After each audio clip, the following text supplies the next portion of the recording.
राधे राधे दोस्तों, आज हम शिव पुराण का पाठ शुरू करते हैं। शुरू करने से पहले मेरी आप सबसे विनती है कि मेरे चैनल को सब्सक्राइब, लाइक और शेयर करना ना भूलें, ताकि हम आपके लिए अच्छी अच्छी कथाएं और पुराणे ला सकें। ओम नमः शिवाय। चलो आइए शुरू करते हैं। राधे राधे दोस्तों, आपका फिर से स्वागत है मेरे YouTube चैनल राधे श्याम में। आज हम आपको शिवरात्रि व्रत की विधि तथा महिमा का कथन सुनाते हैं। चलो आइए शुरू करते हैं। प्रथम पहर में पार्थिव लिंग की स्थापना करके अनेक सुंदर उपचारों द्वारा उत्तम भक्ति भाव से पूजन करें। फिर गंध, पुष्प आदि 5 द्रव्य आज सदा महादेव जी की पूजा करनी चाहिए। उस द्रव्य से संबंध रखने वाले मंत्र का उच्चारण करके पृथक पृथक वह द्रव्य समर्पित करें। इस प्रकार द्रव्य समर्पण के पश्चात भगवान शिव को जलधारा अर्पित करें। विद्वान पुरुष चढ़े हुए द्रव्यों को जलधारा से ही उतारे। जलधारा के साथ साथ 108 मंत्र का जप करके निर्गुण सगुण रूप शिव का पूजन करे। गुरु से प्राप्त हुए मंत्र द्वारा भगवान शिव की पूजा करे, अन्यथा नाम मंत्र द्वारा सदा शिव का पूजन करना चाहिए। विचित्र चंदन, अखंड चावल और काले तिलों से परमात्मा शिव की पूजा करनी चाहिए। कमल और कनेर के फूल चढ़ाने चाहिए। 8 नाम मंत्रों द्वारा शंकर जी को पुष्प समर्पित करें। ये 8 नाम इस प्रकार है: भव, सर्व, रुद्र, पशुपति, उग्र, महान, भीम और ईशान। इनके आरंभ में श्री और अंत में चतुर्थी विभक्ति जोड़कर श्री भवाय नमः इत्यादि नाम मंत्रों द्वारा शिव का पूजन करें। पुष्प समर्पण के पश्चात धूप, दीप और निवेदित करें। पहले पहर में विद्वान पुरुष नवेद के लिए पकवान बनवा ले। फिर श्रीफल युक्त विशेषज्ञ अर्घ देकर तांबुल समर्पित करे। तदंतर नमस्कार और ध्यान करके गुरु के दिए हुए मंत्र का जप करे।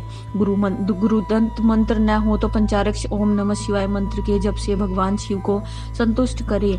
धनु मुद्रा दिखाकर उत्तम जल से तर्पण करे।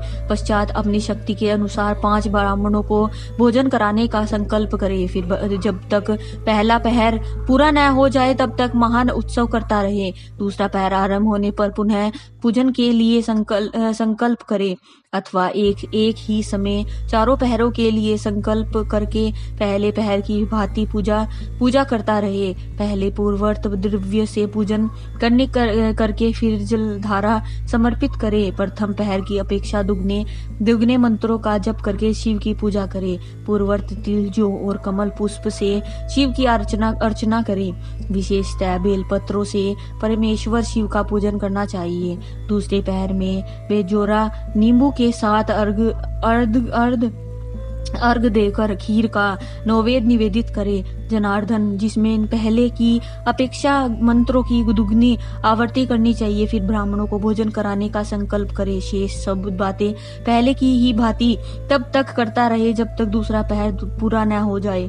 तीसरे पहर के आने पर पूजा तो पहले के समय ही करे, किंतु जौ के स्थान में गेहूं का उपयोग करे और आँख के फूल चढ़ाए। उसके बाद नाना प्रकार के धूप और दीप देकर पुए का नैवेद्य बनाए जाए। उसके साथ भांति भांति के शाक भी अर्पित करे। इस प्रकार पूजन करके कपूर से आरती उतारे। अनार के फल के साथ अर्घ दे और दूसरे फलहार की अपेक्षा दुगना मंत्र जप करे। तदंतर दक्षिणा सहित ब्राह्मण भोजन का संकल्प करे और तीसरे पहर के पूरे होने तक पूर्ववर्त उत्सव करता रहे। चौथा पहर आने पर तीसरे पहर की पूजा का विसर्जन कर दे।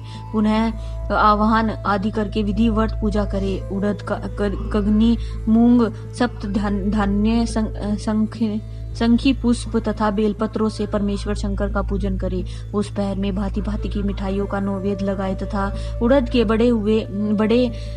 बड़े आदि बनाकर उनके द्वारा सदाशिव को संतुष्ट करे। केले के फल के साथ अथवा अन्य विधि फलों के साथ शिव को अर्घ दे। तीसरे पहर की अपेक्षा दुगना मंत्र जप करे तथा यथाशक्ति ब्राह्मण भोजन का संकल्प करे। गीत, वाग तथा नृत्य से शिव की आराधना पूर्वक समय बिताए। भजनों को तब तक महान उत्सव करते रहना चाहिए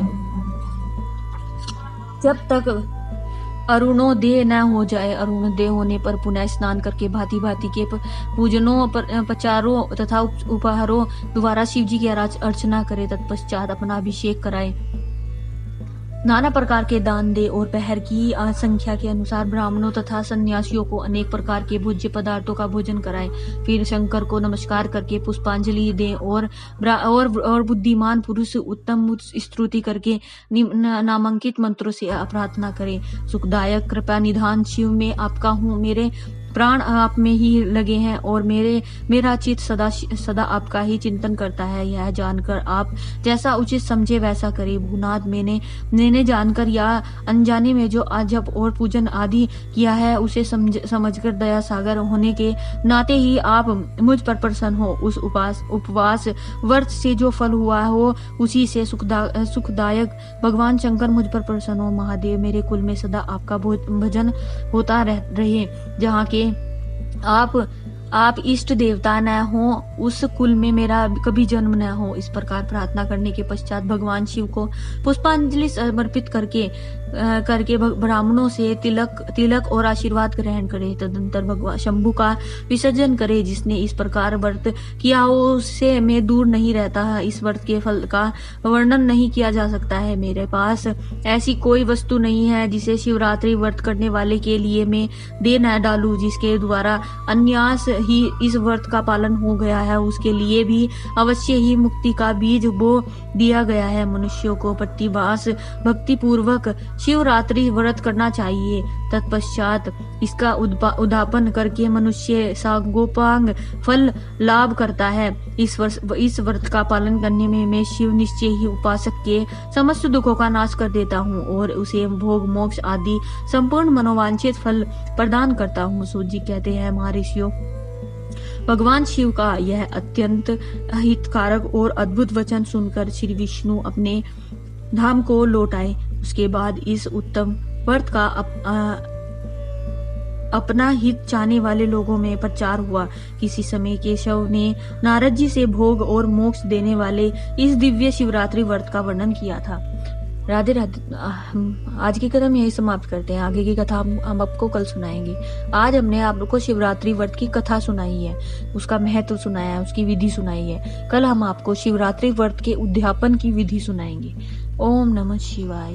हर हर महादेव, हर हर महादेव, हर हर महादेव। अगर आपको मेरी वीडियो अच्छी लगी तो बेल आइकन दबाना ना भूलें ताकि आपको मेरे आने वाली वीडियोस का नोटिफिकेशन मिलता रहे। धन्यवाद। ओम नमः शिवाय।